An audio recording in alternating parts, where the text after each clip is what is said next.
Nous avons été trop longtemps sages. Voilà les résultats de la sagesse. On devait mettre fin à la suprématie du dollar, à la suprématie de l'euro et à la suprématie du franc CFA. Voilà ce qu'on a retrouvé dans les emails de Mme Hillary Clinton, secrétaire d'État. Ils ont donc décidé de tuer Kadhafi et de détruire la Libye pour empêcher l'Afrique de sortir de la suprématie économique, militaire, politique et spirituelle de l'Occident. C'est dans ce cadre-là qu'ils ont fait venir Al-Qaïda et l'État islamique aux côtés de l'OTAN.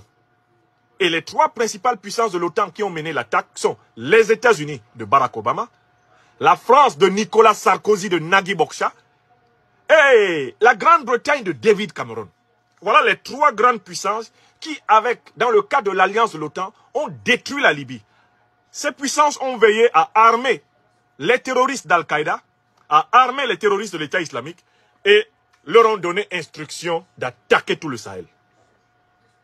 Quel est l'objectif de cette puissance de l'OTAN? Fragiliser le Sahel, fragiliser le golfe de Guinée pour imposer le maintien de leur base militaire sur le sol africain.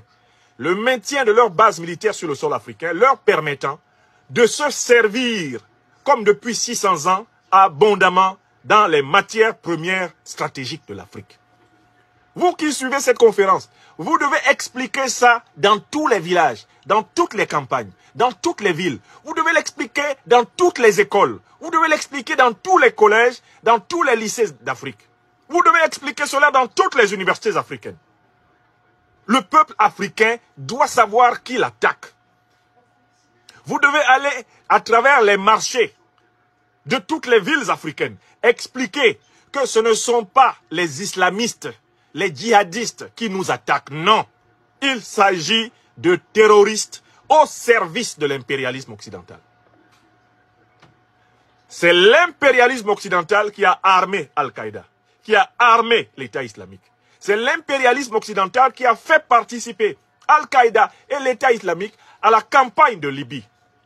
C'est l'impérialisme occidental qui a permis à Al-Qaïda et l'État islamique de s'emparer des armes libyennes et d'attaquer tout le Sahel. Et c'est l'impérialisme occidental qui continue aujourd'hui à approvisionner en armes, en munitions et en argent les terroristes. Voilà un fait scientifique. Toute Africaine et tout Africain digne de ce nom doivent enseigner cela autour d'eux. Vous devez arrêter de reculer pendant qu'on tue des innocents. Vous devez arrêter d'utiliser le langage de l'ennemi pour nommer sa stratégie.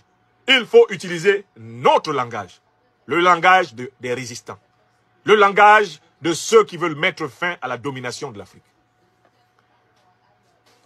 Je vous demande, sur le fond de la vérité et de la justice, et en l'honneur des victimes du terrorisme et de l'impérialisme en Afrique, de ne plus utiliser les concepts de djihadistes et d'islamistes pour désigner ceux qui attaquent le Niger, ceux qui attaquent le Mali, ceux qui attaquent le Burkina, ceux qui attaquent le Nigeria, ceux qui attaquent maintenant le Togo, qui attaquent le Bénin, qui attaquent le Cameroun. Ce ne sont pas des islamistes. Ce sont des mercenaires terroristes au service de l'Occident.